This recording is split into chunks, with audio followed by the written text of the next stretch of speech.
Hello YouTube.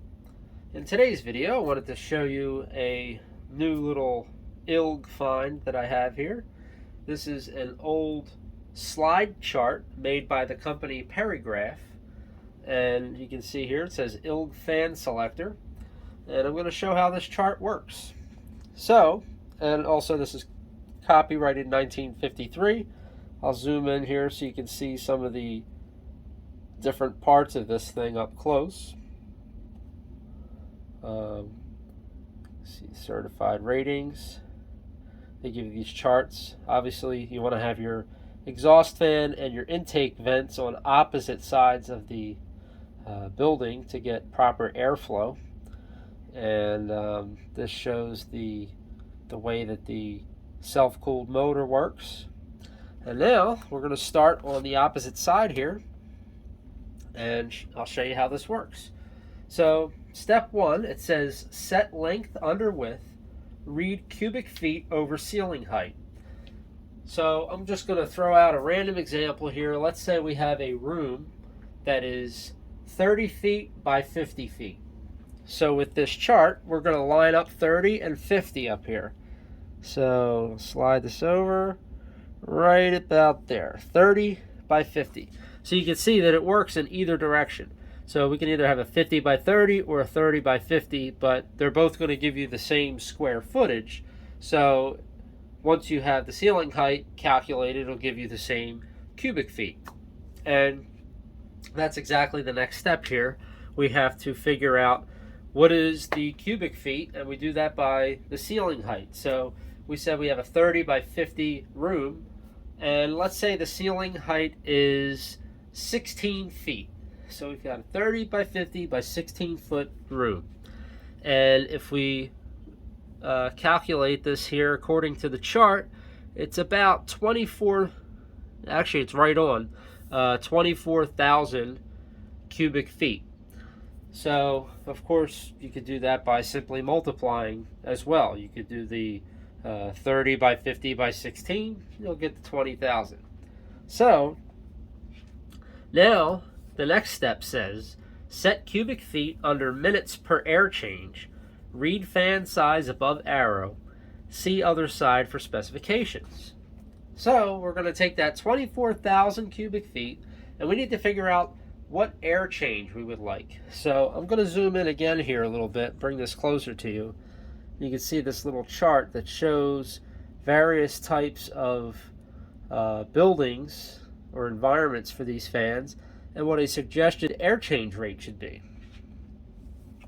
So we know that we have the 24,000 cubic feet, and I'm going to go with an air change rate of 3 minutes per air change.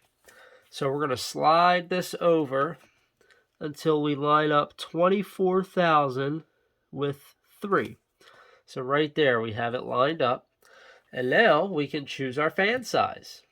So we can see that it would be for a constant speed variety, we would be looking at a model 363, which is the 36-inch diameter fan.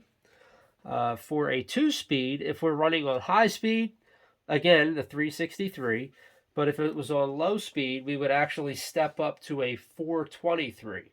That would be appropriate if you wanted something a little bit quieter.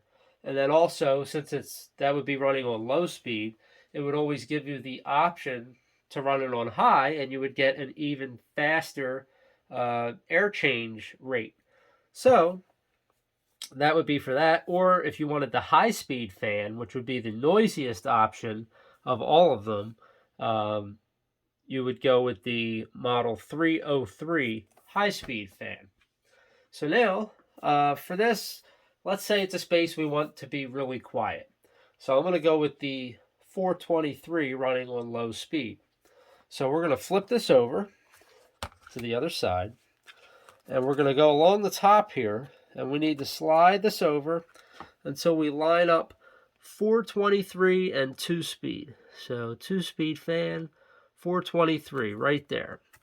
So for this, we are looking at the catalog number of 48213, and this was only offered for this type and size It was only offered in a 230-volt single phase. They did not offer these in 3-phase with the 2-speed varieties. So we have, it's definitely a Type Q, and the RPM of the motor, we have 490 RPM on high and 380 RPM on low. And for our application, in this example, we wanted to run the 423 on low speed, so we'll be using the 380 RPM, and it's a 42-inch.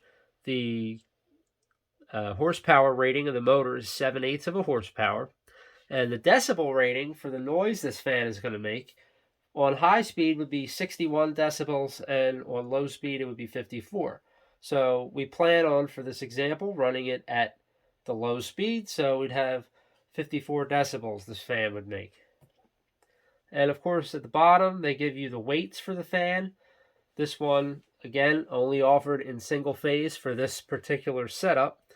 So we are looking at a net weight of the fan of 495 pounds and a shipping weight of 570. That's with the whole crate and everything. So that's pretty much all that they give you. The one thing I wish they gave on this chart is I wish they gave the CFM rating. But I guess they figure they don't really need to give that, since all of the cubic feet and the time and everything, the duration you want the air change to occur, was already calculated on the other side of this. So there's really no need to include that. But yeah, so it's a pretty neat little chart here. And I'm going to include at the end of this video a slideshow going through each of the different fan specifications for each size, so that you'll be able to see them all. Now I can actually slide this out and you can see everything all on one page, but it is a little bit more jumbled up looking at all those numbers versus looking at it one at a time. So I'll include the slideshow as well. And then of course if we flip this over, you can't really make much sense out of this without the top slip on it. So this is kind of useless by itself. But pretty neat little chart that they had here back in the 50s. And if anybody has any specific room sizes and air change rates that they want me to use this and calculate for them to see what size ILG fan they need, I'd be more than happy to do so. Just leave it in the comments and I will check that out for you. But we'll get to the slideshow and then that will wrap up the video. So I hope you enjoyed this. I know there was no fans running in this video, but at least it's something informative here if anybody was looking for this type of information. Now you have it right in front of you. So if you haven't done so already, please like and subscribe. And thanks for watching and have a fantastic day.